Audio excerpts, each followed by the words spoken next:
बताइए।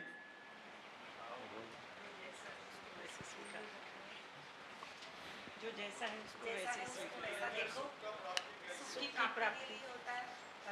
जो जैसा है उसको वैसा देखा जाए।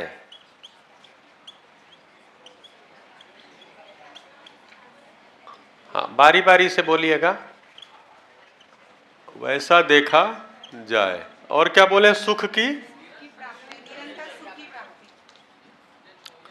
निरंतर सुख की सूचना शिविर में मिलती है कि निरंतर सुख की प्राप्ति आपको हो जाती है?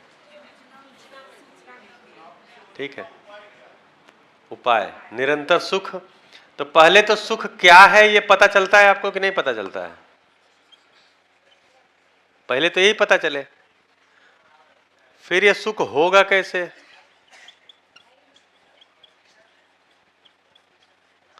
अभी क्या है ना, मैक्सिमम जो लोग होते हैं उनको पता ही नहीं है कि मुझे सुख चाहिए। बहुत से लोग शिविर में आके बोलते हैं अच्छा मुझे सुख चाहिए, और निरंतर सुख चाहिए ये तो मैक्सिमम लोगों को नहीं पता रहता। उनका शिविर में ही खुलता है कि निरंतर। मेरा भी साथ भी ऐसा ही हुआ था 2007 में। जब पहले शिविर में गया तो वहां पर जब बातचीत होने लगी तो बोले कि मानव तो सुख की तलाश में है। तब मेरा थोड़ा सा ध्यान गया। फिर बोले ये सुख कितना चाहता है? तो सोम भाई बोले ये निरंतर सुख चाहता है। तब मुझे होश आया, अच्छा हाँ सही बात तो लग रही है। तो एक्चुअली जो शिविर है जीवन विद्या शिविर, इसमें क्या होता है कि हमारी जो रूटीन में जो चीजें हैं, जो मुद्दे आते हैं, रूटीन में जो हमारी समस्याएं आती हैं, उसमें जो अनछुए पहलू रह जाते हैं, जो एड्रेस नहीं होते, एजुकेशन में एड्रेस नहीं हुए, रिलेशनशिप में एड्रेस नहीं होते, कहीं से एड्रेस नहीं होते, उनको छूने का, उनको पकड़ने का यहां पर हम लोग कोशिश करते हैं। क्यों करते हैं? क्योंकि हैं तो अनछुए, लेकिन पीड़ित हम उसी में हैं, जूझ हम उसी से रहे हैं। जैसे मानव और मानव के बीच में संबंध है, हम सभी परिवार में जीते हैं, पति पत्नी के रूप में जीते हैं। क्या पति पत्नी संबंध की हमको समझ है?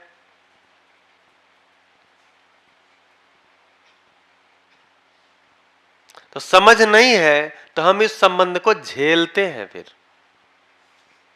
एक दूसरे को झेलते रहते हैं कि तुम्हारा यहां तक मेरा यहां तक, बस ये समझौते कर करके झेलते रहते हैं। तो हमें संबंध का पता नहीं है।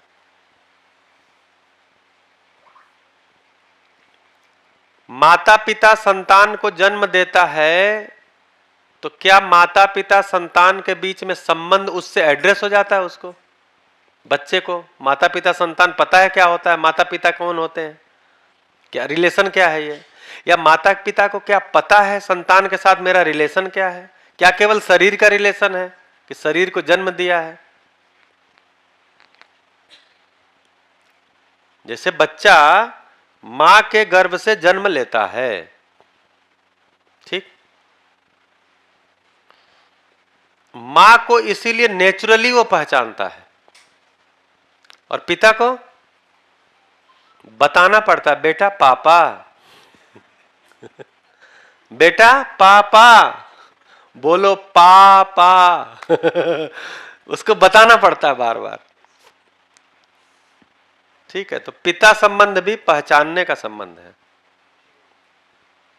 पिता संबंध भी पहचानने का संबंध है, स्वीकारने का संबंध है। फिर बाबा बुआ सब उसको हम संबोधन देते हैं, फिर उसको पहचान करवाते हैं। तो अभी पहचाने हैं क्या कि केवल संबोधन दिए हैं? जैसे मां, ये संबोधन है, लेकिन क्या इससे मां मुझे समझ में आ गई? बेटा, ये संबोधन है, बेटा जी ये संबोधन है, बेटी बिटिया ये सब संबोधन है, लेकिन क्या इससे संबंध समझ में आ गया? ये मेरे हस्बैंड हैं बोल दिया, क्या इससे हस्बैंड संबंध समझ में आ गया? कई लोग बोलते हैं ये मेरी बेटर हाफ है, क्या बोलते हैं? Better half. क्या बोलते हैं? आप लोग नहीं बोलते हैं ना? हाँ, बोलते होंगे तो बताइएगा नहीं। तो बोलते हैं मेरे बेटर हाफ है, मतलब हाफ है, ये हाफ, ये भी हाफ, हम भी हाफ। तो अब जब हाफ हम बोल ही रहे हैं तो इसका मतलब वो आधा है, वो भी आधा, हम भी आधे। अस्तित्व में कुछ भी आधा नहीं है, अस्तित्व में हर चीज पूरा है। तो फिर मेरी पत्नी आधा कैसे है, या मेरे पति आधा कैसे हैं? होंगे तो पूरे ही होंगे ना। फिर बेटर, बेस्ट नहीं, बेस्ट भी नहीं, better, my better half, she is my better half, he is my better half. ये सब अभी हमने संबोधन निकाले हैं नए नए। इससे क्या पति समझ में आ जाते हैं, इससे क्या पत्नी संबंध समझ में आ जाता है। तो अभी हम लोग संबोधन सीखे हैं।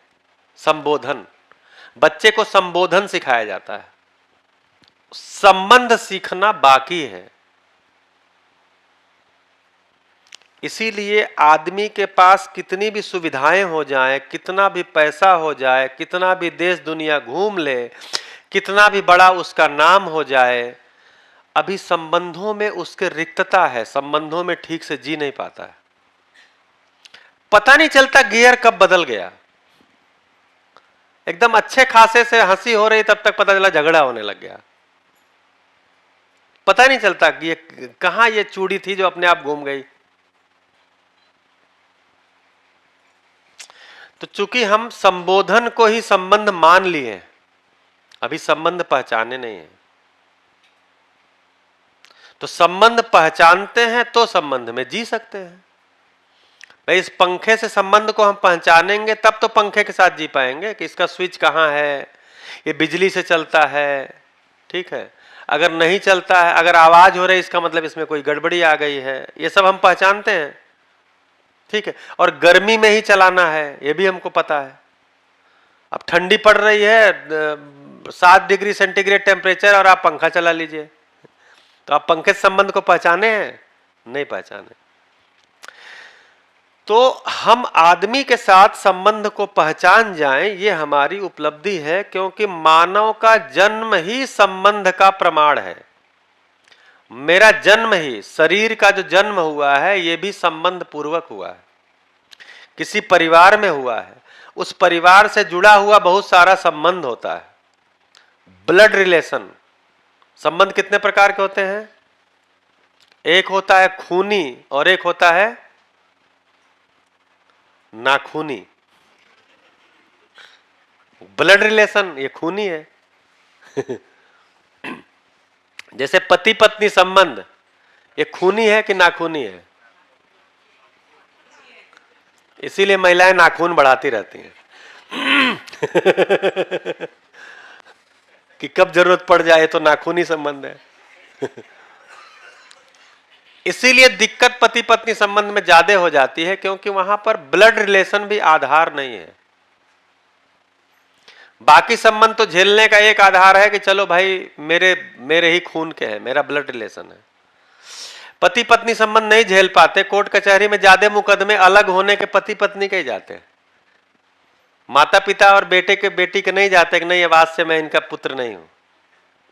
बहुत कम, रेयर कहीं आता है कि मेरा इनसे कोई संबंध नहीं है। लेकिन पति पत्नी संबंध कोर्ट कचहरी में धड़ाक से चले जाते हैं। क्यों? क्योंकि वहां आधार जो ब्लड रिलेशन है वो है नहीं। इसीलिए कहा जाता है कि पति पत्नी संबंध के साथ जीने रहने का एक ही आधार है, वो है विचार। अगर विचार साम्यता नहीं हुआ तो पति पत्नी साथ नहीं रह सकते, क्योंकि वो कोई आधार ही नहीं है ना। जैसे मैं पति हूं तो मेरा गांव अलग है, मेरी पढ़ाई लिखाई अलग है, मेरे माता पिता अलग हैं, मेरे भाई बहन अलग है, मेरा रिश्तेदारी अलग है, मेरी संस्कार अलग ढंग से हुआ है, मेरा सब कुछ अलग हुआ है, पोषण अलग ढंग से हुआ है, मेरे घर में कुछ अलग खाना बनता था। मेरी पत्नी है, उनकी माता अलग, पिता अलग, भाई अलग, बहन अलग, गांव अलग, शहर अलग, पढ़ाई अलग, अलग तरह के खाना पीना, अलग तरह का स्वाद अलग, सब कुछ अलग है। और हम दोनों को साथ रहने के लिए कह दिया गया। कैसे कह दिया गया? बाजा बजाकर। तो एक दिन बाजा समाज बजाता है और फिर बोलता है इसके बाद आप खुद बजाओगे। तो इसलिए कह रहे हैं पति पत्नी संबंध के साथ चलने का एक ही आधार है, वो है विचार। अगर विचार साम्यता होगा तो संबंध चलेगा, विचार साम्यता नहीं होगा तो संबंध घिसटेगा। बोलो ना भाई क्या हाल चाल है, बोले कट रही है।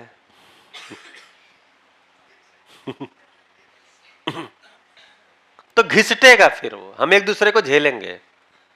ठीक है, इसीलिए इस दर्शन में पति पत्नी संबंध के बारे में जो नाम दिया गया है, कहा गया है दो शरीर एक मन, या एक मन दो शरीर। एक मन का मतलब विचार साम्यता जरूरी है, नहीं तो नहीं चल पाएगा।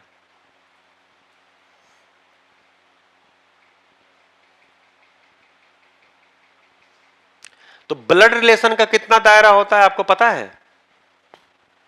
आपके किसी कोई एक व्यक्ति बताइए, आपके ब्लड रिलेशन में अनुमानतः लगभग कितने लोग होंगे?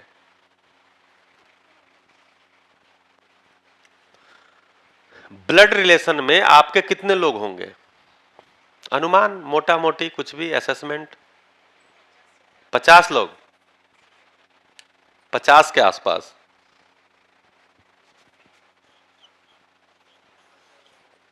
और इससे ज्यादा किसी का? ज्यादा? इससे ज्यादा किसी का? 60, 70? नहीं गिन सकते? हाँ, तो अभी हम बोलते हैं, हमको जब लगता है ना कि ब्लड रिलेशन मतलब बहुत छोटा दायरा है, जबकि आप देखिए ये माता पिता हैं और इनकी 2 संतानें हैं, मान लीजिए मिनिमम मॉडल लेके चलते हैं, 2 संतानें हैं। तो इन माता पिता से इन दोनों संतानों का ब्लड रिलेशन है। ठीक, अब इनके जो पिता हैं ये भी किसी माता पिता की संतान है, और इनकी जो माँ है वो भी किसी माता पिता की संतान है। मतलब ये पिता और माता, तो पिता भी किसी माता पिता के संतान, माता भी किसी माता पिता की संतान है। तो अगर इनके साथ हम ब्लड रिलेशन में हैं, तो चूंकि ये इनके साथ ब्लड रिलेशन में है तो इनके साथ भी मेरा ब्लड रिलेशन हुआ। ऐसे ही ये इनके साथ ब्लड रिलेशन में है, तो चूंकि मैं इनके साथ ब्लड रिलेशन में हूं तो वही ब्लड तो इधर है, तो ये भी ब्लड रिलेशन हुए। फिर ये भी किसी माता पिता के संतान है, और ये भी किसी माता पिता के संतान है, और ये भी किसी माता पिता के संतान है, और ये भी किसी माता पिता के संतान है। अभी तो ये चैन खत्म ही नहीं होगा, देखते जाइए। फिर इसमें एक और चैन देखिए, मेरी मां जो है जिस माता पिता की संतान है, इसी माता पिता के अन्य भी संतान है। तो चूंकि मेरी मां इनसे ब्लड रिलेशन में है, तो मैं भी इनसे ब्लड रिलेशन में हूं, तो फिर इनकी जो संतान होगी वो भी ब्लड रिलेशन में। आप जोड़ते जाइए। तो हमको लगता है ब्लड रिलेशन का दायरा हमारा बहुत छोटा है, कहीं ऐसा ना हो जुड़ के सारा एक ही हो जाए। श्रृंखला बना के देखिए, तो ये बहुत बड़ा दायरा है। इसलिए आप ब्लड रिलेशन में केवल देखने जाएंगे तो संबंध पहचान में नहीं आएगा। संबंध एक्चुअली एग्जिस्टेंशियल रियलिटी है। मानव है तो संबंध है ही, मानव है तो संबंध है।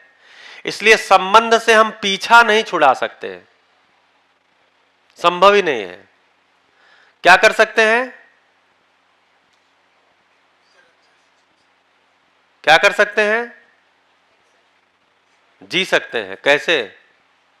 कैसे जी सकते हैं? समझ के जी सकते हैं। तो हमारे पास एक ही चॉइस है कि जो है उसको समझना है, बस, दूसरी चॉइस है नहीं। संबंध है तो संबंध को समझना है, तब संबंध में जी पाएंगे। अगर संबंध में जी नहीं पा रहे हैं, इसका मतलब क्या है? समझ में नहीं आया। जैसे चाय अगर मुझसे बन नहीं पा रही है, तो क्या चाय पत्ती खराब है? क्या चीनी खराब है? क्या गैस खराब है? क्या बर्तन का दोष है? अगर ये दोष होता तो फिर किसी से नहीं बन पाती। तो चाय मुझसे बन नहीं पा रही, इसका मतलब क्या है? कि मैंने ही ठीक से सीखा नहीं है। मैं ही ठीक से सीखा नहीं। तो संबंध में मैं ठीक से जी नहीं पा रहा हूं, तो क्या संबंध छोड़ देने से हो जाएगा? उस क्यों नहीं जी पा रहा हूं? क्योंकि संबंध मुझे समझ में नहीं आया। तो संबंध से दूर हो जाना, संबंध से अलग हो जाना, संबंध छोड़ देना, संबंध तोड़ देना, कहीं अलग चले जाना, शहर छोड़ के चले जाना, ये सब कोई उपाय नहीं है। जहां भी आप जाएंगे वहां कोई न कोई मानव के साथ ही संबंध में जिएंगे। जैसे अभी युवाओं में एक नया परिभाषा आ रही संबंध की। जैसे युवा जो है ना, वो देखते रहते हैं कि जो ये बड़े हैं हमसे, ये संबंध में ठीक से जी नहीं पाते, लड़ाई झगड़ा करते हैं, कलेश करते हैं, दिक्कत खड़ी हो रही है, तो एक नया पतली गली निकाले हैं, लिव इन रिलेशनशिप। ये नई परिभाषा आ रही है। और खबर क्या आता है, फला ने फला को मारा, ये पिछले 3 साल से लिव इन रिलेशन में रह रहे थे। तो जब संबंध है ही नहीं है, लिव इन रिलेशन है, मतलब केवल एक संबंध कोई लिव जीन रहने के साथ रहने के लिए बना लिया है, केवल शॉर्ट टर्म हो गया ना। ये कहां से आया होगा आप बताइए? लिव इन रिलेशन कहां से आया होगा? एक तो ये मामला है कि उनको दिख रहा है कि लोग संबंध में जी नहीं पा रहे हैं। दूसरा कहां से आया होगा? अभी जैसे हम सुखी कैसे होते हैं, सुख की जो बात हो रही है, तो अभी हम सुखी कैसे होते हैं? सुविधा से। ठीक, सुविधा से सुखी होते हैं। इसी को सामान बोलते हैं। सामान से हम सुखी होते हैं, सुखी होने का प्रयास करते हैं। तो जब किसी सामान को हम उपभोग करते हैं और थोड़ी देर बाद उससे उब जाते हैं, तो फिर क्या करते हैं? वैरायटी, कंपनी बदलते हैं, ब्रांड बदलते हैं।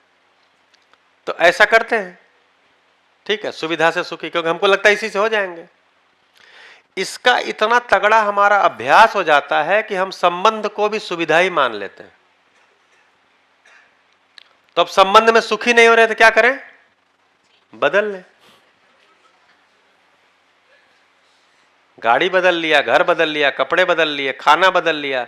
वैसे ही पति और पत्नी भी रोज बदलते रहे। नहीं तो अपने यहां सनातन परंपरा है, उसमें बोल दिया जी जो पति पत्नी संबंध है ना, वो 7 जन्मों का है। अभी तो 1 जन्म हैंडल नहीं हो रहा है। तो इसलिए संबंध जो है, संबंध को भी हमने सुविधा जैसा ही देखा है, क्योंकि हम सुविधा से ही सुखी होने के प्रयास में लगे हैं। इसलिए हमें लगता है कि संबंध भी एक सुविधा ही है। ठीक है, तो संबंध में भी तभी सुखी हो पाएंगे जब संबंध भी बदलते रहेंगे। ये कहीं से चला गया युवाओं में। जी, माइक दे दीजिए, नहीं तो आवाज आएगी नहीं।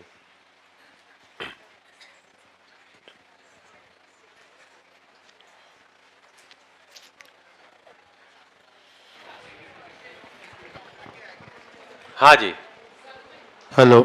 जी, Thank you, sir, for coming. जय Shri Ram to all. Sir, actually हमारे जो हिंदू माइथोलॉजी में एक बात है, आप जैसे बोले 7 जन्म का संबंध, इसमें हम बहुत जनों का गलत फहमी है, ये 7 जन्म के बारे में बोल रहे हैं। एक्चुअली ये 7 जन्म नहीं होता है। आप शेक्सपियर का एक पोएम है 7 स्टेजेस ऑफ ह्यूमन बीइंग। एक इंसान को 7 स्टेज से गुजरना पड़ता है, तो उसी को रिलेट करके बोला गया है कि जन्म जन्म मतलब हर एक स्टेज में जो धर्म पत्नी है, जो धर्म निभाता है, उसको साथ देना है। दैट इज कॉल्ड 7 जन्म, उसी हिसाब से हम बोलते हैं। बढ़िया। लेकिन हमारे हिंदू माइथोलॉजी वेदस इतना स्ट्रांग है कि उनको सबको मालूम है कि एक जन्म के बाद ये शरीर छोड़ के हमारी आत्मा दूसरा जन्म ले लेगा। इट इज नॉट पॉसिबल कि हम नेक्स्ट जन्म में फिर से मिलने वाले हैं। तो 7 जन्म का मतलब यही होता है sir. If I am wrong so please you can clarify me. Thank you sir. बिल्कुल, तो वही कह रहे हैं ना, जो तात्विक चीजें हैं वो प्रचलन में नहीं है। प्रचलन में क्या है कि जो भाषा हम बोलते हैं वही है, जो हम भाषा बोलते हैं प्रचलन में वही चली जाती है। जो उसके पीछे की तात्विकता है, तार्किकता है, वो पहुंचती नहीं है। क्योंकि उसको हम सब समझ जाएं, इसके प्रयास में थोड़ा कम लग पाए। और उसके लिए दोषी जो है वो जो हम कर रहे हैं वही है, शिक्षा ही दोषी है। क्योंकि जो भी चीजें प्रचलन से हट गई वो इसलिए हट गई क्योंकि शिक्षा से चली गई। ठीक है, तो यहाँ जीवन विद्या शिविर भी हम करते हैं, या हम हिंदू मैथडोलॉजी को भी देखते हैं तो बोलते हैं आत्मा अजर और अमर है। वैसे ही जीवन विद्या में भी बोलते हैं कि जीवन अक्षय बल अक्षय शक्ति संपन्न है। तो जिसका बल और शक्ति खत्म नहीं होता वो मर नहीं सकता। ठीक है, तो जो मरेगा नहीं उसका जन्म की कोई मामला ही नहीं है। फिर जो मरता ही नहीं है वो जन्म कहां से होगा। लेकिन कितनी देर हमको होश रहता है कि हम जीवन है या आत्मा है, ये मुद्दा है। हमको तो ज्यादातर होश रहता है कि हम शरीर ही हैं, शरीर ही हैं, शरीर ही हैं, शरीर ही है।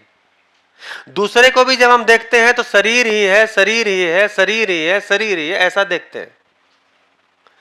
तो हम जब ज्यादातर समय में दूसरे को शरीर ही देखते हैं, अपने को शरीर ही देखते हैं, तो मैं अपने शरीर को भी सुविधा मान लेता हूं, इसी तरह से दूसरे के शरीर को भी सुविधा ही मान लेता हूं। इसलिए शरीर से जुड़ी हुई सुविधा ही मेरे लिए प्रधान हो गई है, चाहे मेरे लिए या दूसरे के लिए।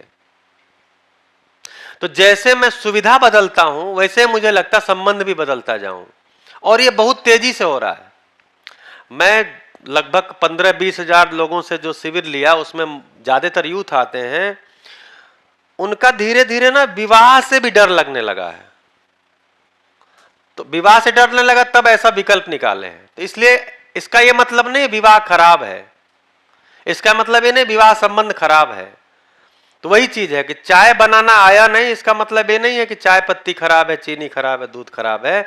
हमको समझ नहीं है। तो हमको चूंकि पति पत्नी संबंध की चर्चा इसलिए ज्यादा हो जाती है कि यही एक संबंध है जिसमें हम ज्यादातर साथ में रहते हैं। भाई बहन संबंध एक समय के बाद साथ में भौतिक रूप से रह नहीं पाते। किसी कोई नौकरी करने कहीं चला गया, कोई कहीं कमा रहा है, कोई बहन की शादी हो गई वो चली गई, और माता पिता उनसे भी अगर हम कहीं कमाने के लिए दूर चले गए या मेरे से पहले उनका शरीर इस धरती पे आया तो मेरे से पहले चला जाएगा। लेकिन पति पत्नी संबंध एक ऐसा संबंध है जो भौतिक रूप से लंबे समय तक जीने वाला संबंध है, और हमको ज्यादा झटके इसी में लगते हैं। जैसे पति परमेश्वर है, पति जैसे मुझे हमारे घर में चलता था, पति परमेश्वर है और पत्नी देवी है। अब ये परमेश्वर और देवी लड़ाई करते हैं, और उसको जो बच्चा भगवान स्वरूप है वो देखता रहता है। तो ये जो चीज है, ये जो बात है, ये पहुंच नहीं पाई। भाई परमेश्वर है तो क्या मेरा आचरण परमेश्वर वाला हो पाया? क्या मैं देवी हूं तो मेरा आचरण देवी वाला हो पाया? तो बच्चे को भगवान स्वरूप, बच्चा मतलब क्या है कि बच्चा आपके भाषा को नहीं देखता है, बच्चा आपके पहनावा को नहीं देखता है, बच्चा आपके उपदेश को नहीं देखता है, बच्चा आपके आचरण को देखता रहता है। इसीलिए कहा है कि बच्चे अधिकतर जो सीखते हैं, सबसे ज्यादा सीखते हैं, वो अनुकरण अनुसरण से सीखते हैं सबसे ज्यादा। तो हम किसी बच्चे को उपदेश देते रहे या मेरे आचरण में वो आना चाहिए। तो मेरे आचरण में अगर नहीं है तो मेरे उपदेश का प्रभाव पड़ता नहीं।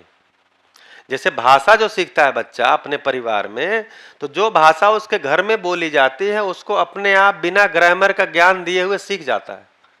कितनी भी कठिन भाषा तो कोई कठिन नहीं होती, जो माँ से सीखता है वो कभी कठिन नहीं होता। इसीलिए उसको मातृभाषा बोलते हैं, माँ बोली बोलते हैं। माँ से सीखा, तो माँ से सीखा तो वो बोली उसको आसान लगती है। लेकिन जब दूसरी भाषा उसको हम सिखाते हैं तो उसको कठिन लगती है। क्यों? क्योंकि वो अनुकरण अनुसरण से सीखा था। इसी तरह से बच्चे के जो आचरण में जो जो चीज हम चाहते हैं, क्या मेरे आचरण में है? क्या हम जो घर में सदस्य हैं वैसा आचरण के साथ जीते हैं? नहीं जीते हैं तो वो आचरण नहीं आएगा। फिर मुझे कहीं भेजना पड़ेगा, कुछ और करना पड़ेगा, उससे भी नहीं आएगा। तो इसीलिए बोले कि जो संबंध है, संबंध को भी सुविधा के रूप में देखेंगे तो जैसे सुविधा बदलने से सुखी होते हैं वैसे ही लगेगा संबंध बदलने से सुखी होंगे। तो इसलिए तो एक चीज इस कंटेंट में जो आता है कि जो जैसा है उसको वैसा देखा जाए। तो क्या क्या चीज जैसा है उसको वैसा देखना है। तो एक तो मैं क्या हूं, मैं क्या हूं, अगर पहला प्रश्न आएगा तो यही आएगा। फिर मैं क्यों हूं, यह दूसरा प्रश्न आएगा। अगर मेरे अंदर प्रश्न आ रहा है तो अगर मेरे अंदर कोई सार्थक प्रश्न आ रहा है तो पहला प्रश्न यही आएगा, मैं क्या हूं। दूसरा प्रश्न आएगा, मैं एग्जिस्टेंस में क्यों हूं, मेरी क्या आवश्यकता है, मेरे होने का प्रयोजन क्या है। दूसरा प्रश्न ही आएगा। तब तीसरा आएगा, मुझे कैसे जीना है।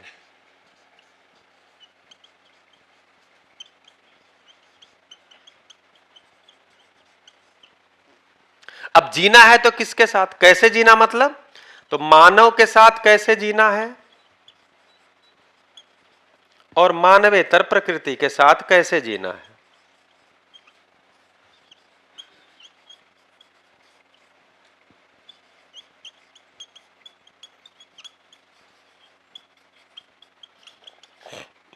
मानव के साथ जीना है तो मानव के साथ जीने की दो जगह है, परिवार और समाज। तो अगर मेरे शिक्षा विधि से बाय एजुकेशन मेरे अंदर, तो शिक्षा क्या करती है, शिक्षा केवल प्रश्नों का उत्तर देने के लिए नहीं है, प्रश्न खड़े करने के लिए भी है। बच्चे के अंदर प्रश्न खड़ा हो इसके लिए भी है। तो अगर मेरे अंदर प्रश्न खड़े हो रहे हैं तो इतने ही होंगे, मैं क्या हूं, हु एम आई। दूसरा आएगा, वाई एम आई, मैं हूं क्यों इस धरती पर। मैं निष्प्रयोजन, मैं कोई प्रयोजन विहीन तो इस धरती पर नहीं हूं। जैसे एक पेड़ पौधा बाहर लगा हुआ है, पशु पक्षी हैं, तो इनका धरती पर होने का प्रयोजन है या निष्प्रयोज्य है, प्रयोजन है। तो पहले तो ये पशु पक्षी पेड़ पौधे मिट्टी पत्थर हवा पानी ये सारी चीजें नेचुरल एंड एग्जिस्टेंशियल एंटिटी है, प्राकृतिक और अस्तित्व सहज इकाइयां हैं। तो इनका जो पर्पज है वो भी प्राकृतिक और अस्तित्व सहज है। क्या कोई पेड़ पौधा अपना पर्पज खुद डिसाइड करता है, कोई पशु पक्षी अपना पर्पज खुद डिसाइड करता है, नहीं। तो मानव भी क्या है, मानव भी नेचुरल और एग्जिस्टेंशियल है या मानव कोई अप्राकृतिक चीज है। तो मानव भी नेचुरल और एग्जिस्टेंशियल है। तो मानव भी अगर नेचुरल और एग्जिस्टेंशियल है तो इसके होने का कोई नेचुरल एग्जिस्टेंशियल पर्पज होगा या मानव तय करेगा अपना पर्पज, बताइए। मानव के भी धरती पे होने का कोई प्राकृतिक अस्तित्व सहज प्रयोजन है या मानव को खुद तय करना है। तर्क क्या कहता है आपका, तर्क क्या कहता है। पेड़ पौधे का तो अस्तित्व सहज विधि से तय है, पशु पक्षी का अस्तित्व सहज विधि से तय है। तो मानव भी अगर अस्तित्व सहज इकाई है, प्राकृतिक इकाई है, तो इसका भी प्रयोजन तय होगा या मानव तय करेगा, तय होगा। तर्क इसी को बोलते हैं ना, ये ऐसा है, ये ऐसा है, ये ऐसा है, ये ऐसा है, तो ये कैसा होगा, इसी को तर्क बोलते हैं। तो सारा तर्क मुझे कहां लेके जाता है कि मानव का भी कोई अस्तित्व सहज और प्राकृतिक पर्पज कोई प्रयोजन होगा। तो मानव को करना क्या है, काम क्या बचा मानव के लिए, क्या काम बचा। हाँ, उस पर्पज को पहचानना, रिकॉग्नाइज करना, पहचानना, यह हमारा काम बचा। क्या शिक्षा में एड्रेस होता है कि मानव अपने पर्पज को पहचान जाए, किसी सब्जेक्ट में किसी स्कूल में होता है। तो जब मैं क्यों हूं यही मुझे पता नहीं है, इसलिए मैं फिर हर अपनी गलती को जस्टिफाई करता रहता हूं, क्योंकि मैं क्यों हूं मुझे पता नहीं है, मुझे जीना कैसा है पता नहीं है। इसलिए जैसा जैसा मैं जीता हूं उससे मुझसे गलतियां होती हैं तो मैं उसको जस्टिफाई करता रहता हूं। एक युवा मेरे शिविर में आया हापुड़ में, तो 5वें दिन बोला, जब शिविर आप किए होंगे उसमें जीवन जब एड्रेस होता है, जीवन का प्रयोजन जब एड्रेस होता है, तो युवा आया हरियाणा से, तो बोलता है कि भैया मैं जो है बचपन में जब मैं थोड़ा सोचना शुरू कर दिया, मुझे थोड़ा होश में आया, तो मैं यही बार बार सबको देखता था, सोचता था, और मैंने सुन लिया था कि 750 लोग इस धरती पर हैं, इस धरती पर। तो मुझे ये लगता था कि 700 लोग कौन सा चक्का ढकेल नहीं पाए कि मुझे भी आना पड़ा। 700 करोड़ लोग कौन सा ऐसा चक्का था जिसको धक्का नहीं मार पाए कि मुझे भी आना पड़ा। जब 700 करोड़ लोग पहले से ही थे तो मैं क्यों आया। तो वो बोले कि आज मुझे पकड़ में आया है मैं क्यों हूं। तो सबसे पहला उद्देश्य है ह्यूमन पर्पज को समझ पाना, ह्यूमन गोल को समझ पाना। वो शिक्षा विधि से नहीं जा रहा है, जबकि बच्चा अपना क्रीम टाइम एजुकेशन में लगाता है। क्रीम टाइम, जिस समय उसके पास कोई जिम्मेदारी नहीं है, कहां से खाना आ रहा है, कहां से कपड़ा आ रहा है, बाढ़ आने से क्या होता है, मोदी जी के चुने जाने से क्या हो जाता है, मोदी जी के चुने जाने से क्या नहीं हो जाता, ये सब अभी कोई मतलब नहीं है उसको। वो अपना क्रीम टाइम एजुकेशन के लिए लगा रहा है, समझने के लिए। 15 साल, 20 साल, 18 साल, उस 15 साल, 20 साल, 18 साल में उसको अपने होने का ही पर्पज नहीं हम बता पा रहे हैं।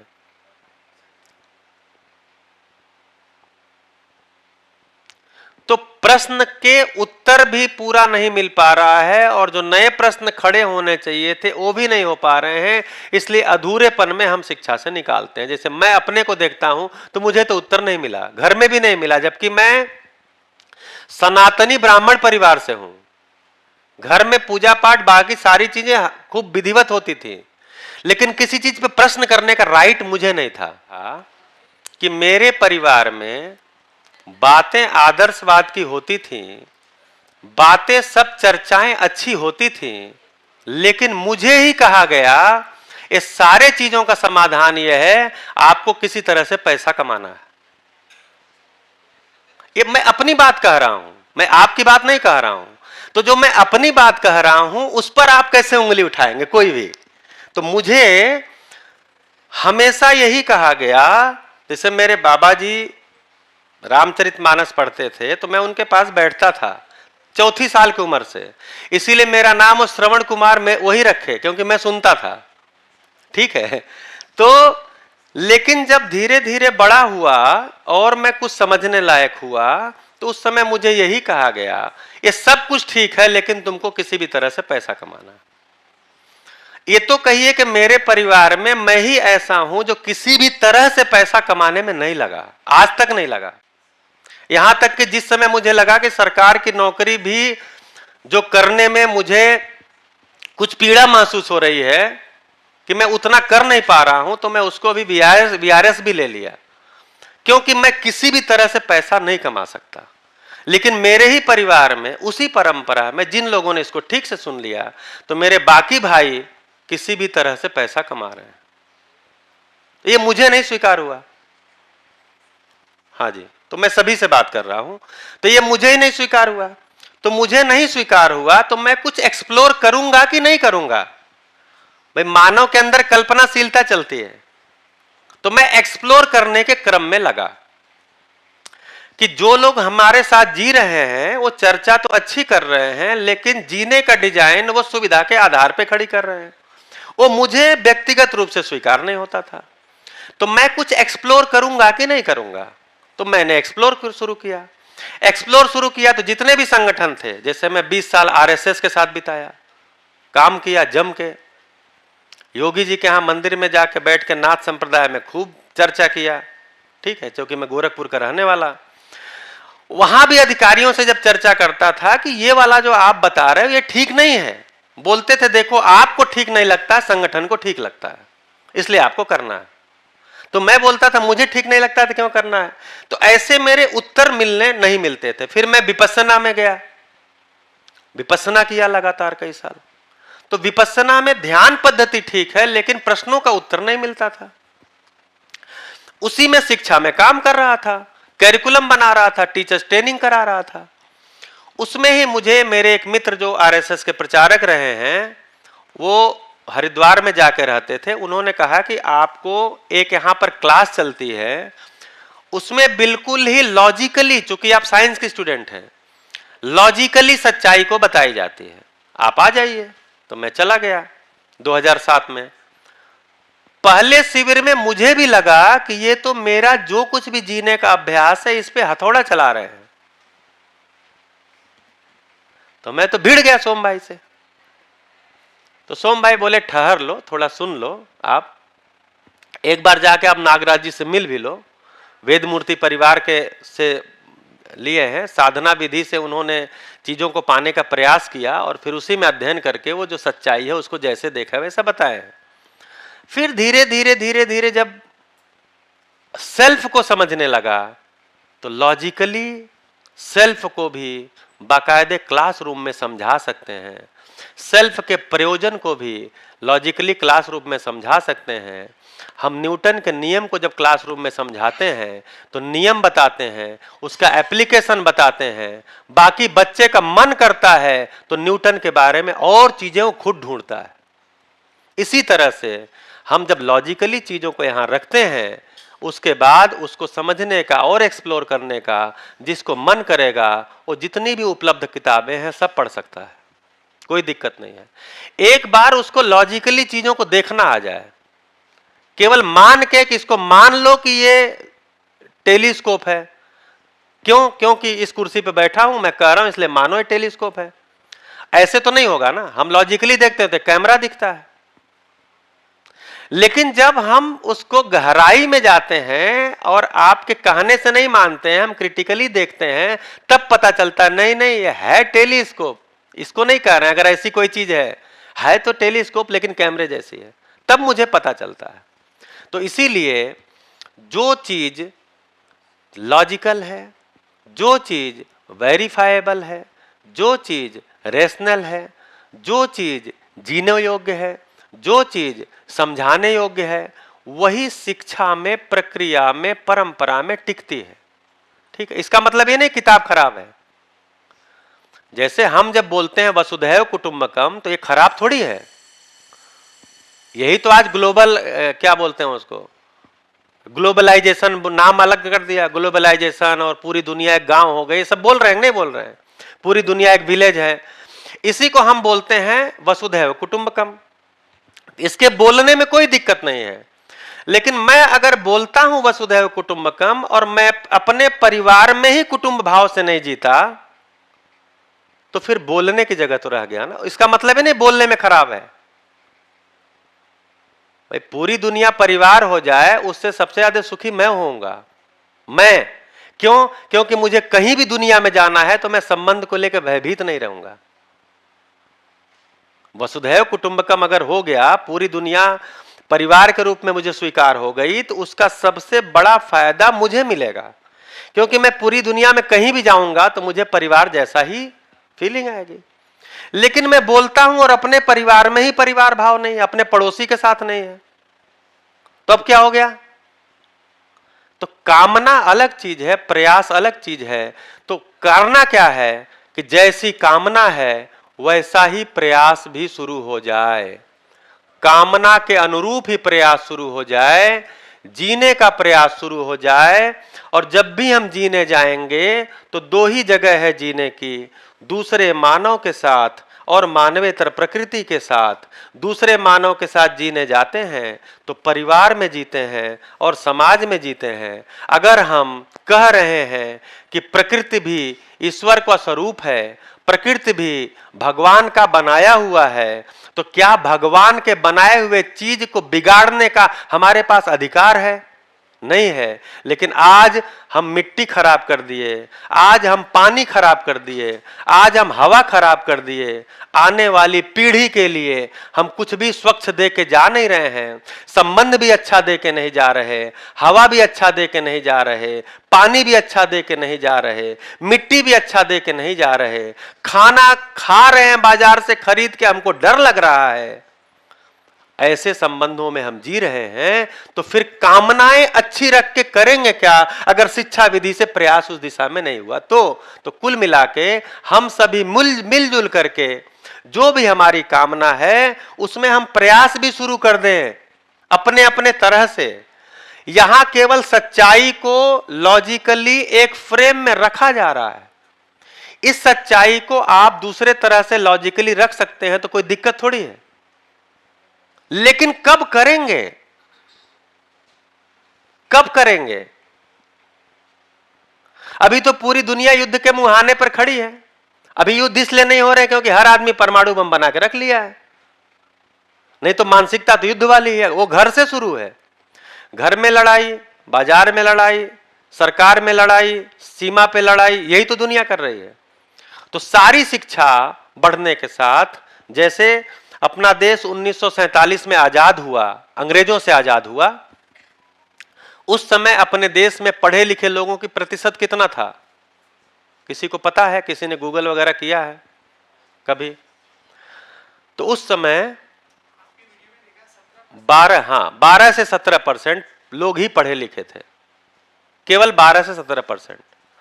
उस समय मानव और मानव के बीच में संबंध की स्थिति आज से बेहतर थी या आज से खराब थी?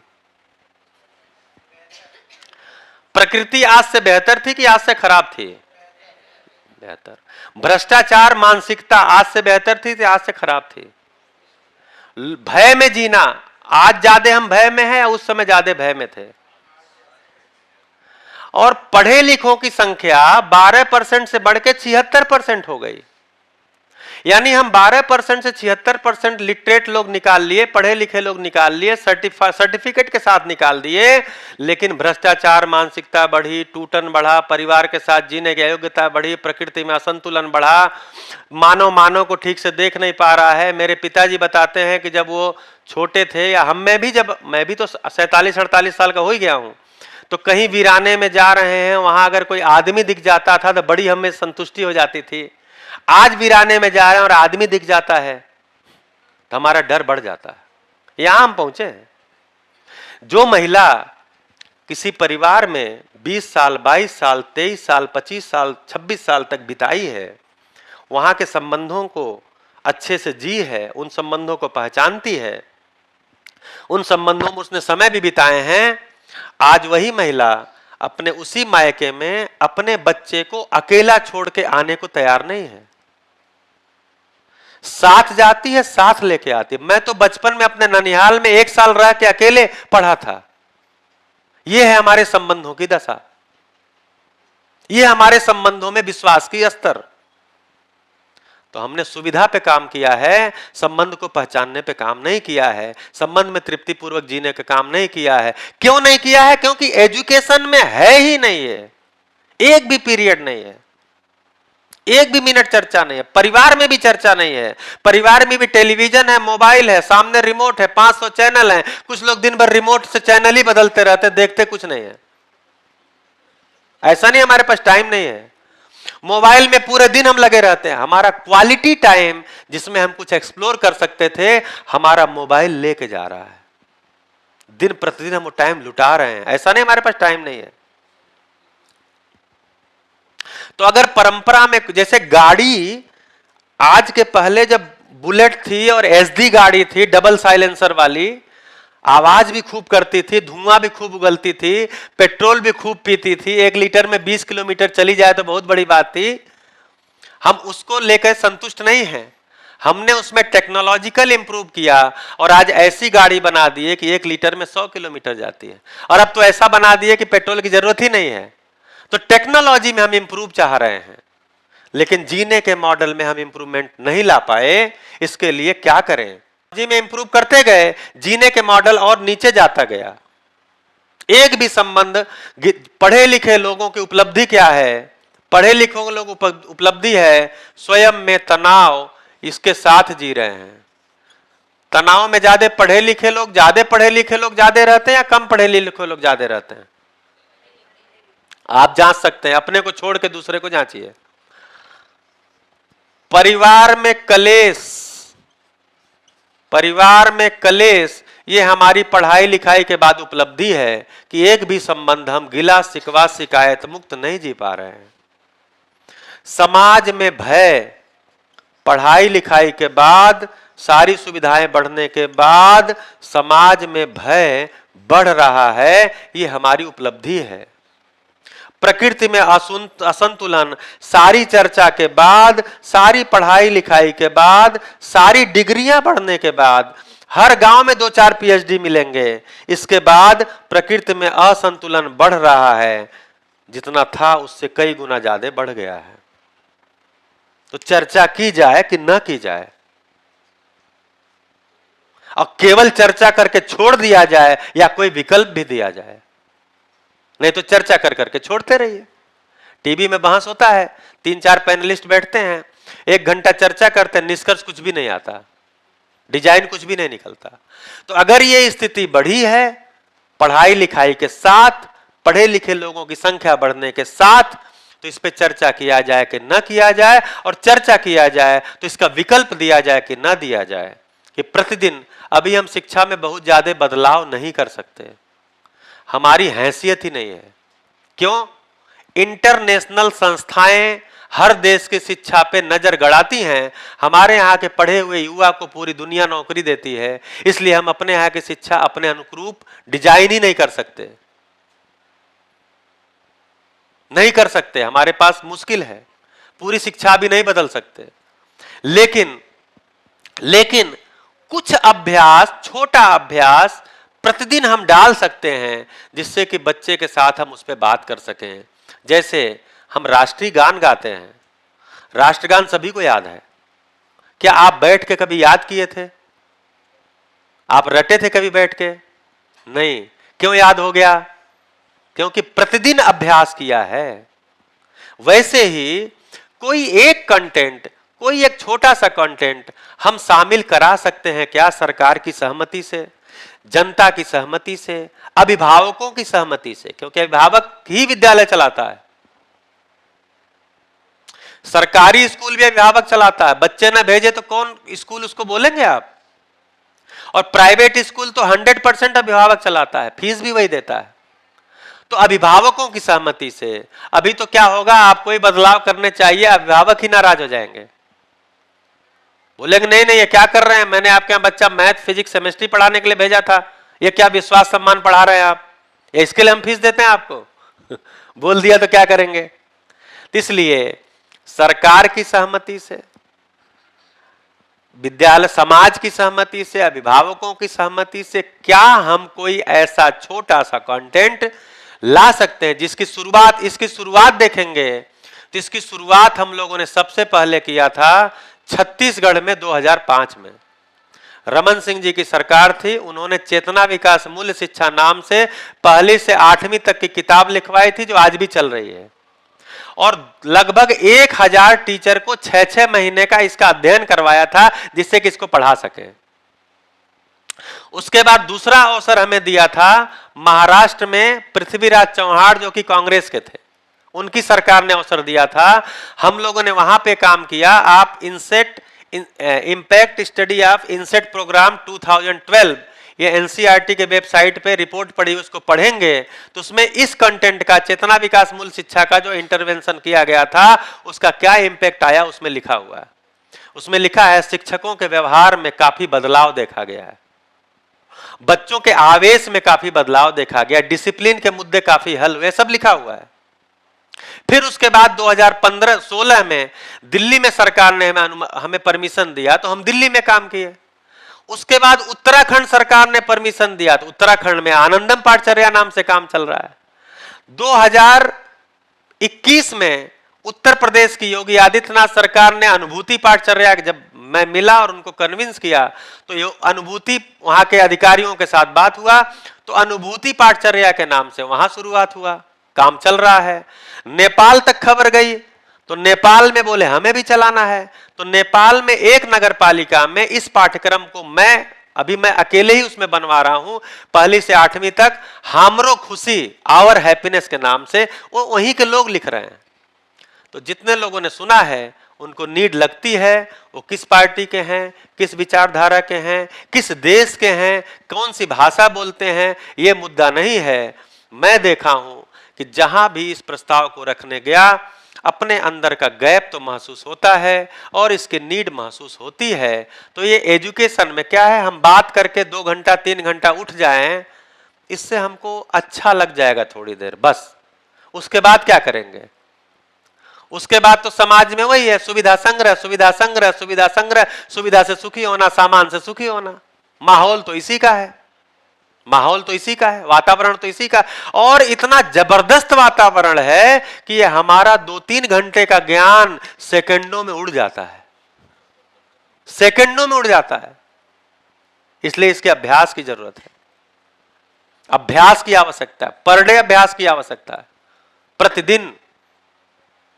मैं जब इसके अभ्यास में लगा, अभी तो आप काउंट करेंगे, आपके पास अपना कोई टाइम ही नहीं है जिसमें आप कोई अध्ययन कर सके। कोई टाइम नहीं आपके पास, अपना कुछ है ही नहीं। उठते ही बच्चों को तैयार करना, स्कूल भेजना, टिफिन बनाना, पति पत्नी का सब नौकरी जाना, नौकरी करना, शाम को आना, फिर बर्तन है, कपड़ा है, ये है, वो है, इनका फोन, उनका फोन, इनके मैसेज का जवाब, उनके मैसेज का जवाब, फेसबुक पे किसने लाइक किया, किसने नहीं किया, किसने कमेंट किया, किसने नहीं किया, मार इसी में। फिर सोने गए तो बिस्तर पे नींद नहीं आ रहे, नींद की गोली खाए। कहाँ टाइम है अपने के लिए? कोई टाइम है? तो मैंने देखा कि मेरा अपने लिए कोई टाइम तो बच नहीं रहा है, लेकिन मेरी पीड़ा इतनी थी कि मुझे एक बार पूरा एग्जिस्टेंस तो समझना है। मैं क्या हूं, मैं क्यों हूं, मुझे कैसे जीना है, संबंध में तो संबंध क्या है, परिवार में संबंध क्या है, समाज में संबंध क्या है, प्रकृति के साथ संबंध क्या है, इसको बाकायदे जैसे मैं मैथमेटिक्स पढ़ता हूं, जैसे मैं साइंस पढ़ता हूं, वैसे ही पढ़ सकता हूं, अगर इसके लिए हम समय निकाल सके तो मुझे ध्यान आया कि मेरे लिए एक्टिव टाइम में तो मेरा टाइम नहीं है, इसलिए मेरा जो पैसिव टाइम है उसे में से मुझे टाइम निकालना चाहिए। तो मैं लगातार 8 साल तक 3 बजे सुबह जग के 6 बजे तक इसमें पूरा समय लगाता था। ये मेरी अपनी पीड़ा थी, इसलिए लगाता था क्योंकि वो ऐसा टाइम है उसमें आपसे किसी को कोई अपेक्षा नहीं है। ज्यादातर लोग सोए रहते हैं, किसी को कहीं जाना भी नहीं रहता, किसी का फोन भी नहीं आता, कोई आपका फेसबुक भी लाइक नहीं करता, कोई व्हाट्सएप मैसेज भी नहीं डालता। इसलिए वो टाइम तो मैंने अपने लिए चिन्हित किया, वो टाइम ही मेरा व्यक्तिगत टाइम है। तो मैं लगातार 8 साल इसमें लगाया और जो भी उपलब्धि को मैं देखा, तो शिक्षा में कैसे जाएगा? जैसे आप जीवन विद्या शिविर कहेंगे तो शिक्षा में नहीं जाएगा, वो समाज के लिए है। इसलिए इसमें जो कंटेंट है जिसमें आदमी गैप है, आदमी विश्वास पूर्वक नहीं जी पा रहा है, आदमी सम्मान पूर्वक नहीं जी, विश्वास अभी तलाश रहा है दूसरों में, सम्मान तलाश रहा है कहां? दूसरों में। प्यार तलाश रहा है कहां? दूसरों में। कोई तो मुझे प्यार कर ले झूठा ही सही, एक गाना भी लिख दिया। तो हम प्यार पल भर के लिए पल भर आपको चाहिए कि आपको हमेशा चाहिए? तो हम अभी प्यार दूसरे में तलाश रहे हैं, किससे? जो खुद ही कहीं तलाश रहा है। यानी हम कटोरा उसके सामने लेके घूम रहे हैं जो इसका कटोरा पहले से बड़ा सा है और वो भी कहीं घूम रहा है। उसके साथ क्या मेरा विश्वास का निर्वाह हो पाएगा? इसलिए मुझे जब पकड़ में आया तो यही आया, ये बाहर की चीज ही नहीं है, किसी से पाना है ही नहीं। जैसे मैं यहां पर आया तो यहां खड़ा हुआ तो सतीश भैया बोले भैया आप यहां बैठ जाइए, तो मैं बैठ गया। तो थोड़ा आप जहां बैठे हैं उससे ऊंची जगह ये दिखी तो मैं यहां बैठ गया, और मुझे लगा नहीं मुझे बैठने कहे हैं तो कोई तो मुझे बड़ा मान रहे हैं। फिर ये आए अपने गिरीश भाई, बोले नहीं भैया आप उस कुर्सी पर बैठिए, तो मैं आगे कुर्सी बैठ गया। थोड़ा ऊंचा है, थोड़ी इसमें स्प्रिंग भी है, घूमती भी है, ठीक है, मैं बैठ गया। उसके बाद मेरा परिचय दिया गया। ये किया वो किया, मैं तो समझता हूं मैंने अभी ज्यादा कुछ किया नहीं है, क्योंकि अपने परिवार में किया है, इसलिए उसका मैं दावे से कह सकता हूं मैंने किया है। लेकिन अभी समाज में शिक्षा में बहुत कुछ नहीं कर पाया, इसलिए बहुत कम उपलब्धि है, प्रयास चल रहा है। वो सब सुना, मेरे कान ने सुना, तो मैं जब आया, मुझे कुर्सी मिली, तो कुर्सी के स्पर्श से मुझे सम्मान महसूस हुआ। मुझे साल ओढ़ाया गया, उस साल के स्पर्श से मुझे सम्मान महसूस हुआ। जब मेरे बारे में अच्छा बोला गया, मेरे कानों से ध्वनि टकराई, तो मैं अपने को सम्मानित महसूस किया। तो मेरा यह सवाल है, यह सम्मान कान के रास्ते घुसा, इस कुर्सी से चमड़े के रास्ते घुसा, या जब साल ओढ़ाया गया तो चमड़े के रास्ते घुसा? कहां से घुसा? कि क्योंकि सम्मान तो मैं उसी समय महसूस किया था, ये कहां से घुसा? कहां से घुसा? क्योंकि महसूस तो उसी समय मैं किया, हां मैं सम्मानित हूं। तो कहां से घुसा? हैं? हाँ, हेलो तो अगर इसको देखेंगे जी, सर, ये मुझे लगता है ये कहीं से घुसा नहीं है, ये भ्रमित है, ये अपने अपने अंदर ही हम लोग तैयार करते हैं, ये कहीं से घुसता नहीं है, ये बढ़िया। सब हमारा अपना ख्याल है और कुछ बढ़िया। नहीं है। तो एक्चुअली सम्मान का भाव, बहुत अच्छा आपने जो ध्यान दिलाया, सम्मान का भाव ये मेरे अंदर ही है। जो मेरे अंदर है उसका स्वाद मुझे नहीं आता। जब इतना सारा नाटक नौटंकी होती है तो स्वाद आता है। इसीलिए अपने अंदर सम्मान पूर्वक अगर मैं नहीं जी पाता, उस सम्मान का स्वाद अगर मेरे अंदर से नहीं आता है, तो मैं सम्मान की तलाश के लिए क्या क्या नहीं नाटक करता हूं, जिंदगी लगा देता हूं, अंत में अपमान महसूस होते हुए इस दुनिया से चला जाता हूं।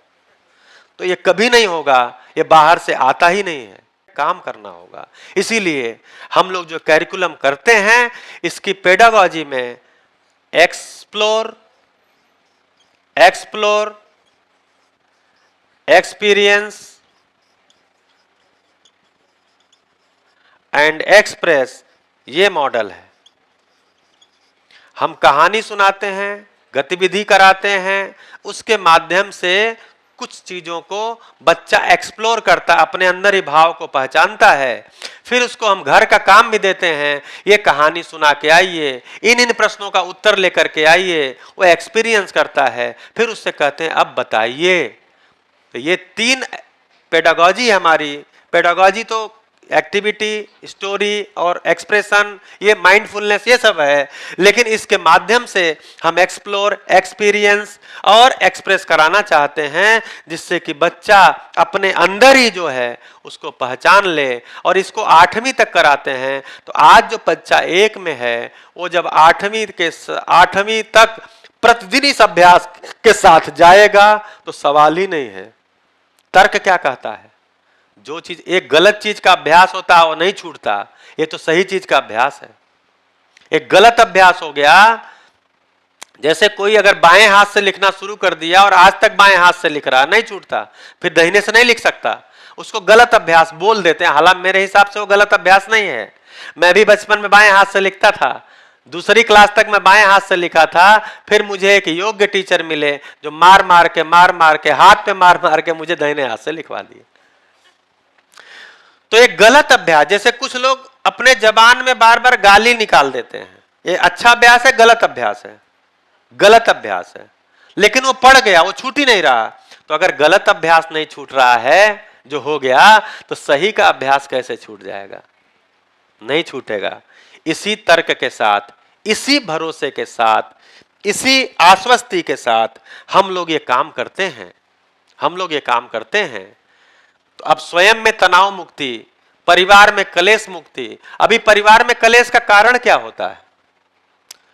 तो जैसे मैं हूं, आप सभी को दिख पाएगा इतने दूर से? शायद पीछे तक नहीं दिखेगा। तो मैं हूं और दूसरा है। टाइम है अभी भैया? टाइम है थोड़ा? हाँ, तो बस मैं ये करके मैं पूरा करता हूं कि संबंध को कैसे हम पहचानते हैं। हाँ, तो मैं हूं और दूसरा है। तो मैं क्या हूं? तो मेरे अंदर विचार चलता है और मेरे में कार्य व्यवहार होता है, एक्शन करता हूं मैं। मेरे में विचार चलता है और मैं एक्शन करता हूं। जो विचार चलता है उसके आधार पर ही मैं एक्शन करता हूं, कार्य व्यवहार करता हूं। ये जो कार्य व्यवहार के बाद हमारे कुछ रिजल्ट आते हैं, कार्य व्यवहार किया तो या तो मुझे अच्छा लगता है या बुरा लगता है। अच्छा भी लगा तो लंबे समय तक लगता नहीं है, तो जो भी अच्छा बुरा लगा उसको मैं फिर विचार में ले जाता हूं, तो कुछ करेक्शन करता हूं, उसके अंदर कुछ सुधार करता हूं। या अच्छा लग गया तो विचार को उसकी पुष्टि भेजता हूं, हाँ अच्छा था, जो मैंने सोचा वो अच्छा था। यानी विचार को इनपुट जाता है। मोस्ट ऑफ द टाइम हम यही कर रहे होते हैं, इतने में ही हमारा सारा संसार सजा हुआ है। अभी ऐसा ही दूसरा भी है, वो भी विचार करता है और कार्य व्यवहार करता है। दूसरा भी यही करता है, उसका भी ऐसा ही है कि विचार से के आधार पर कार्य व्यवहार करता है और कार्य व्यवहार से पुष्टि विचार को करता रहता है या इनपुट देता रहता है, करेक्शन होता रहता है। दूसरा भी ऐसा ही कर रहा है। दूसरे का भी जीना इतने में ही है। अभी जितना हम जी पा रहे हैं सुविधा के साथ संबंध में, कर इतना ही रहे हैं। अब इसमें दोनों साथ हो गए, मैं और दूसरा। अब साथ में जीना है और साथ में जीने में कलेश हो जाता है, कोई मतभेद हो जाता है, कोई दिक्कत हो जाती है, झगड़ा भी हो जाता है, मारपीट हो जाती है, एक दूसरे को जान भी ले लेते हैं, ऐसा भी घटना सुनने में आता है। तो घर की छोटी समस्या से लेकर दुनिया में दो देशों के बीच में, युद्ध के बीच में भी देखेंगे तो कोई ना कोई छोटी समस्या थी जो हैंडल नहीं हुई, मिस हैंडलिंग से बड़ी होती चली गई। हमारे घर में भी अगर कोई समस्या आ जाती है, उसके रूट में जाएंगे तो कोई छोटा सा मुद्दा था कि गीली तौलिया बेड पर क्यों रखे। परिणाम क्या आ गया? अब 3 दिन से बातचीत नहीं हो रही। समस्या क्या थी कि गीली तौलिया क्यों बेड पे रखे। तो छोटा सा ही समस्या होता, हम हैंडल नहीं कर पाते, मिस हैंडलिंग से बड़ी हो जाती है। जैसे दुनिया में, सारे दुनिया में जो युद्ध होते हुए हैं वो खत्म कहां होते हैं? युद्ध लास्ट में टेबल पर बैठ के, अंत में समझौता होता है। लेकिन जब तक हम लड़ नहीं लेते, युद्ध नहीं कर लेते, तब तक हमारी टेबल पे बैठने की योग्यता ही नहीं बनती।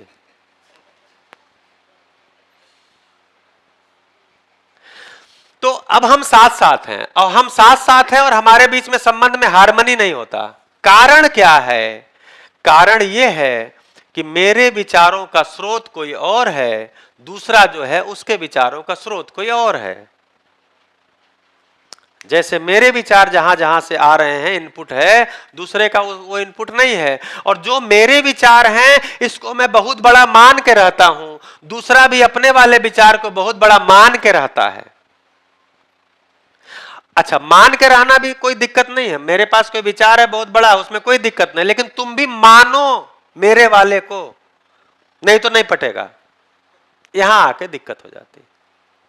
अगर अच्छा है 2 + 2 = 4 होता है, 2 + 2 = 4 है गणित विधि में, तो एक आदमी के लिए है कि पूरी दुनिया के लिए है? इसको पूरी दुनिया स्वीकारेगी कि नहीं स्वीकारेगी?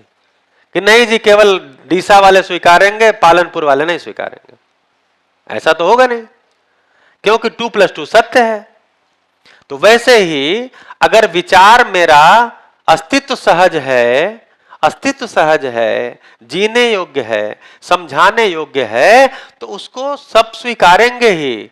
अंतर क्या है कि मैं उसको समझा नहीं पा रहा हूं, बस।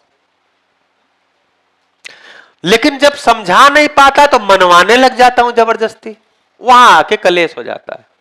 तो अब काम क्या करना है? तो काम ये करना है, अभी हम काम क्या करते हैं? हाँ जी, अभी हम काम क्या करते हैं?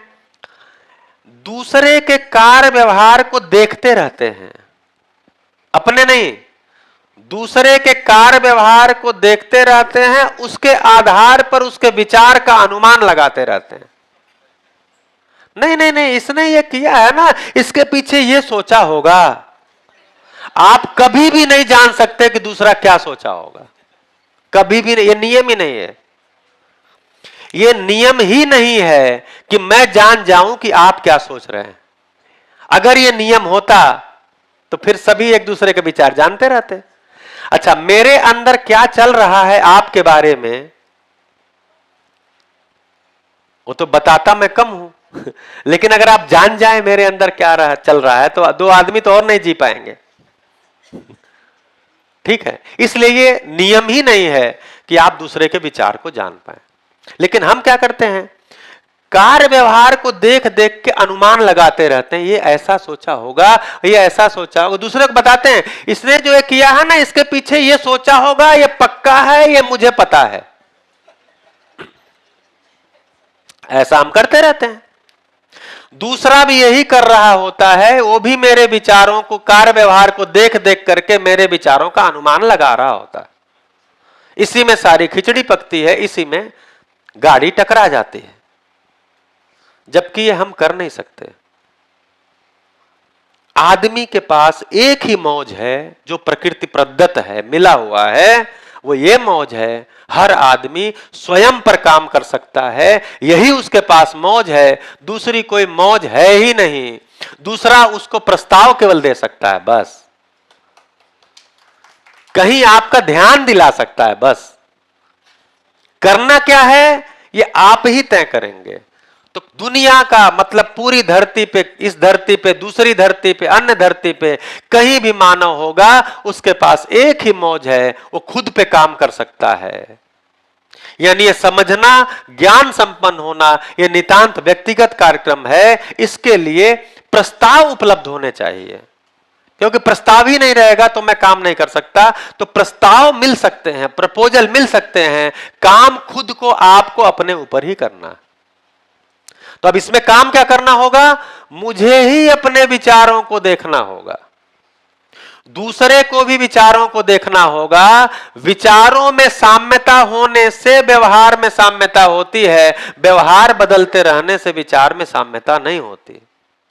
विचार से कार्य व्यवहार है, इसलिए विचार पे काम करना, विचार पे काम करना, विचार पे काम करना, इससे विचार और सही विचार ही एक होते हैं। कभी भी दो लोगों के गलत विचार एक नहीं हो सकते। मैं बोलूं ये ट्रक है, आप बोले कार है, अब एक होंगे कभी? कभी होंगे? कभी भी नहीं हो सकते, क्योंकि ना तो ये ट्रक है ना तो ये कार है। जैसे ही मैं भी बोलूंगा कि ये काले कलर का marker, whiteboard marker pen है, आप भी बोलेंगे काले कलर का व्हाइट बोर्ड मार्कर पेन है, हम एक हो जाएंगे। क्यों? क्योंकि उपयोगिता के आधार पर वस्तु को हम पहचान रहे हैं। तो सही विचार ही एक होते हैं, गलत विचार कभी भी एक नहीं होते। तो आधे विचार आपके, आधे विचार मेरे, ये एक नहीं होंगे। गलत विचार आपका, गलत विचार मेरा, ये एक नहीं होगा। जब भी एक होगा तो सही विचार मेरा, सही विचार आपका, यही एक होगा। तो सही विचार को पहचाना जाए, क्योंकि गलती कहां पता चलती है, जब हमारे पास सही का रेफरेंस होता है। अगर हमें पता है कि 2 + 2 = 4 होता है, ये हमें पता है, ये हमने कई बार करके देख लिया है। 2 पेन में 2 पेन मिलाया 4 पेन हुआ, 2 रोटी में 2 रोटी मिलाया 4 रोटी हुई, 2 गाड़ी और 2 गाड़ी पास में आ गई 4 गाड़ी हुई, 2 बच्चे पास में आ गए 4 बच्चे हुए। ये मैंने बार बार करके देखा है और मुझे भरोसा है कि 2 + 2 = 4 होता है। अगर ये मुझे पता है और मैं इस पर टिका हुआ हूं, तब मैं 2 + 2 = 5, 6, 3, 1 इन सब उत्तर को गलत कहूंगा। लेकिन अगर मुझे ही नहीं पता है कि 2 + 2 4 होता है, मुझे ही भरोसा नहीं है 2 + 2 4 होता है, तो कोई 6 बोले, 5 बोले, 4 बोले, 1 बोले, 100 बोले, मैं कैसे बोल दूंगा कि गलत है? तो गलत तब पकड़ में आता है जब सही पता रहता है। ये पूरा कंटेंट सही की तरफ ले जाने वाला है, तभी विचार में साम्यता होती है, तो ही विचार एक हो पाते हैं। ये पूरा का कंटेंट सही की तरफ ले जाने वाला है, भ्रम की तरफ नहीं, गलती की तरफ नहीं, सत्य की तरफ, सही की तरफ। सही मेरे अनुभव में आ जाए, सही मेरे जीने में आ जाए, इसके लिए जरूरी है सही मेरे विचार में आ जाए। हम कितनी देर अपने विचारों को खुद देख पाते हैं? हमारे पास अपने घर की एक छोटी सी समस्या का समाधान नहीं है, लेकिन अभी हमारे पास सुझाव देने के लिए जो बाइडेन को भी मैं सुझाव दे सकता हूं, पुतिन को भी मैं सुझाव दे सकता हूं, क्यों लड़ रहे हो, मोदी जी के देने के लिए मेरे पास सुझाव हैं, और मेरे घर की एक छोटी सी समस्या का सुझाव मेरे पास समाधान नहीं है। कारण क्या है कि मैं अपने ही विचारों से दूर हूं, मैं अपने ही विचारों को नहीं पहचानता, मेरे अंदर क्या समाधान है वो मैं नहीं पहचानता। तो मेरे अंदर समाधान हो जाए, मेरे ही विचार में निश्चितता आ जाए, इसके लिए इसको एक्सप्लोर करने का यह कार्यक्रम। मिले अभी अहमदाबाद में एक सज्जन मिले, जिन्होंने कहा मेरे पास बहुत पैसा है और मैं उस पैसा से जो भी चाहूं खरीद। अभी मैं अहमदाबाद में ही 7 दिन अध्ययन शिविर कराया। बोले मेरे पास बहुत पैसा है और मुझे लगता है मैं पैसे से हमेशा खुश हूं और खुश हो जाऊंगा, दूसरे को भी खुशी कर दूंगा, इसमें आपकी क्या राय है? मैंने कहा मेरी कोई राय नहीं है, आप खुश रहिए, आप खुश कर दीजिए। तो ऐसे ही अपना मतलब ऐसे सबकी अलग अलग चीजें चल रही हैं। तो अगर लगता है हम खुश हैं, ठीक है, अब वो खुश हैं तो परंपरा में आना चाहिए।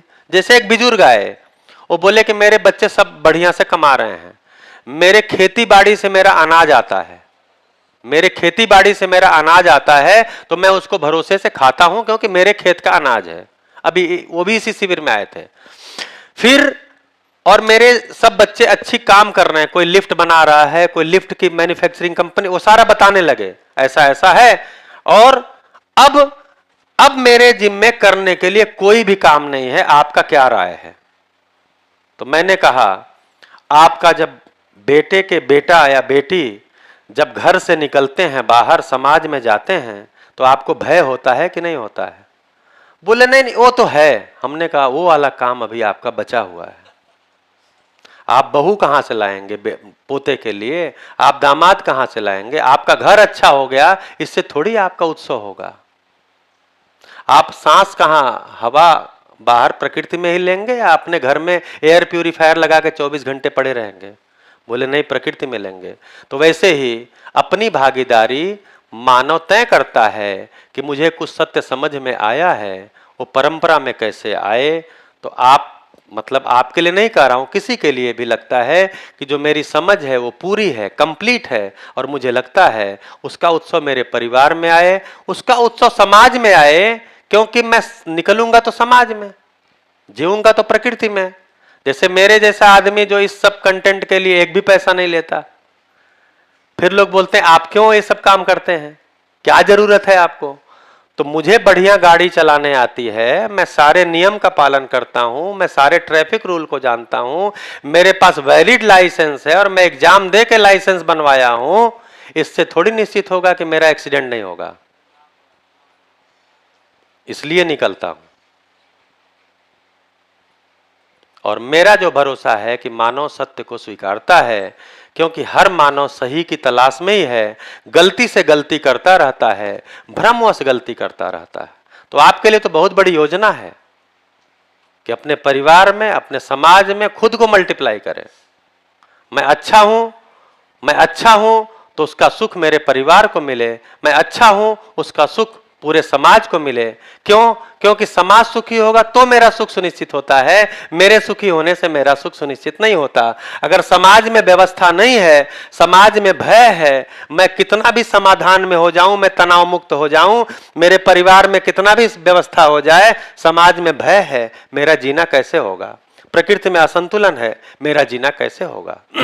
तो जो लोग भौतिकवादी विधि से जी रहे हैं, ऐसे मैं बहुत लोगों को जानता हूं जो बोलते हैं मैं बहुत बेहतर जी रहा हूं। तो कोई दिक्कत नहीं, उस बेहतरी को मल्टीप्लाई किया जाए।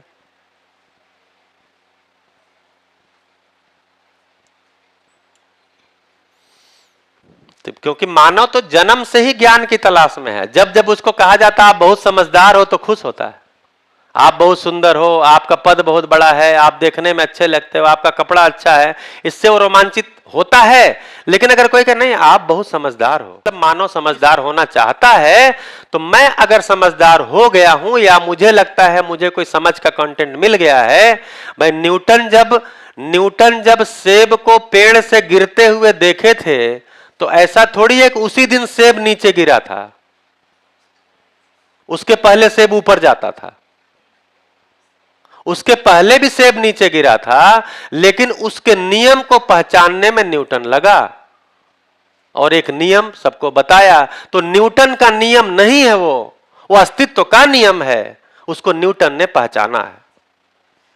अभी हम पढ़ाते हैं बच्चों को, सूरज पूरब में निकलता है, ये सही पढ़ाते हैं कि गलत पढ़ाते हैं? एकदम गलत पढ़ाते हैं। सूरज थोड़ी पहले पूछता है पूरब किधर है फिर उधर निकलता है, नहीं।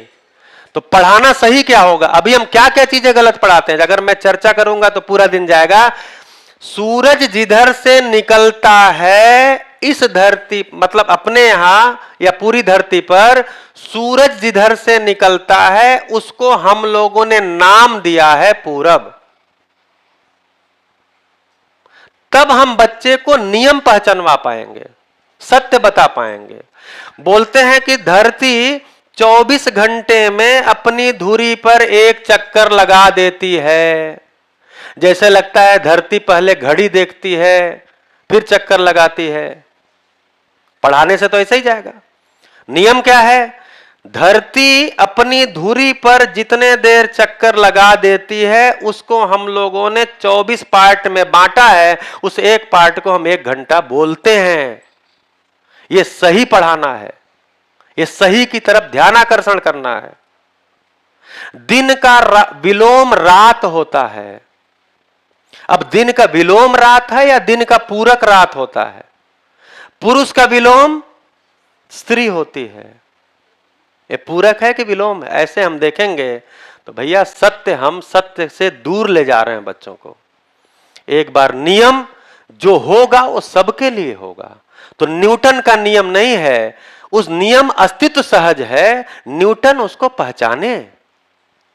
जैसे योग सूत्र जो दिया पतंजलि ने, तो चूंकि योग ये अस्तित्व सहज इंतजाम है, पतंजलि ने उसको ढूंढा, उस नियम को ढूंढा, तो हम पतंजलि का नाम देते हैं। गीता जो उपदेश दिया गया वो उपदेश नियम का, न्याय का, धर्म का, सत्य का उपदेश है। उसको दिया कृष्ण ने, इसलिए हम उसको कृष्ण के नाम से जानते हैं। वैसे ही इस सच्चाई को यह सच्चाई पूरी अस्तित्व सहज है, उसको लॉजिकली पहचानने की विधि नागराज ने दिया, इसलिए उनके नाम से जानते हैं। ये उनका नियम नहीं है, ये नियम सारा अस्तित्व सहज है। आर्किमिडीज ने प्रिंसिपल दिया, तैरने के नियम को बताया, वो नियम एग्जिस्टेंशियल था, उसको आर्किमिडीज ने पहचाना, तो हम आर्किमिडीज के नाम से जानते हैं। इसका मतलब ये नहीं है आर्किमिडीज के कारण ही चीजें तैरती हैं, नहीं तो नहीं तैरती। न्यूटन के कारण ही नीचे चीजें गिरती हैं, नहीं तो नहीं गिरती। तो इसलिए जो भी सच्चाई कही जाती है, और हम तो उस परंपरा को मानने वाले हैं कि सच्चाई कहीं से भी आए, केशवम प्रतिगच्छतम, भगवान तक ही जाती है, सत्य तक ही जाती है, सत्य तक ही जाती है। तो इसलिए मेरे जैसा व्यक्ति अपने खिड़की दरवाजे खोल के रखता है, क्योंकि सामने वाला मानव यह ज्ञान अवस्था की इकाई है, यह ज्ञान संपन्न होगा, हो सकता है अक्षय बल अक्षय शक्ति संपन्न है, इसलिए मैं कान खोल के बात को सुनता हूं। हो सकता है मेरा बच्चा मुझसे ज्यादा ज्ञान संपन्न हो सकता है मेरा छोटा भाई, मेरे यहां काम करने वाला मजदूर हो, वो मुझसे ज्यादा समझदार हो। समझ मेरा ठेका नहीं है। रामकृष्ण परमहंस स्कूल का मुंह नहीं देखे थे, लेकिन विवेकानंद जैसा शिष्य खड़ा कर दिए, उनको ज्ञान संपन्न। आज के अगर पढ़ाई लिखाई के रेफरेंस में देखें तो मानेंगे कि नहीं मानेंगे?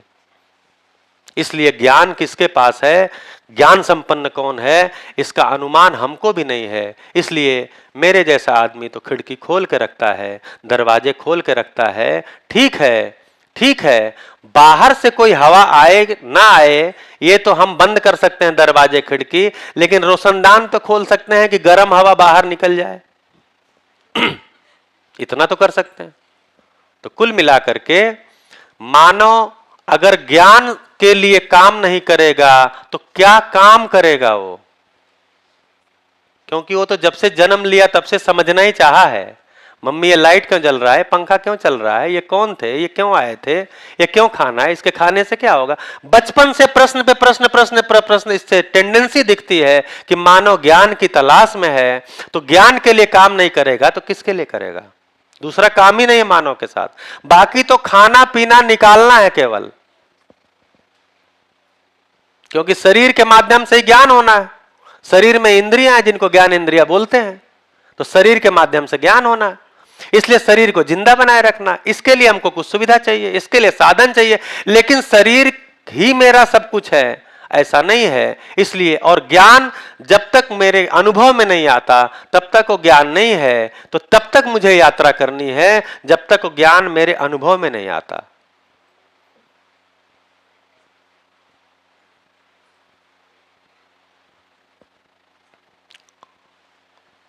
तो मुझे लगता है जितना टाइम मुझे दिया गया था उसके अनुसार टाइम पूरा हुआ। अब आप में से किसी का प्रश्न हो, 5 मिनट बचा है तो ले सकते हैं। 2 घंटे में कंटेंट तो नहीं आ सकता, क्योंकि आप लोग एक शिविर से भी गुजरे हुए थे, उस कंटेंट को जान रहे हैं। ठीक है, तो उसको आप लोग पहले भी थोड़ा एक्सप्लोर किए हैं। इसलिए कुछ जो उसके कोर बिंदु हैं, मतलब हमारी समस्या का कारण क्या है, समाधान क्या है, उस तरफ ध्यान आकर्षण के लिए ये बात मुझे जो कहा गया था मैं रखा हूं। बाकी आपका कोई प्रश्न बनता है तो रख सकते हैं।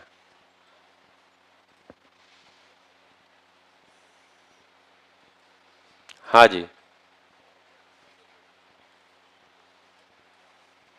प्रश्न प्रश्न प्रश्न और जिज्ञासा में अंतर पता है आपको? प्रश्न और जिज्ञासा,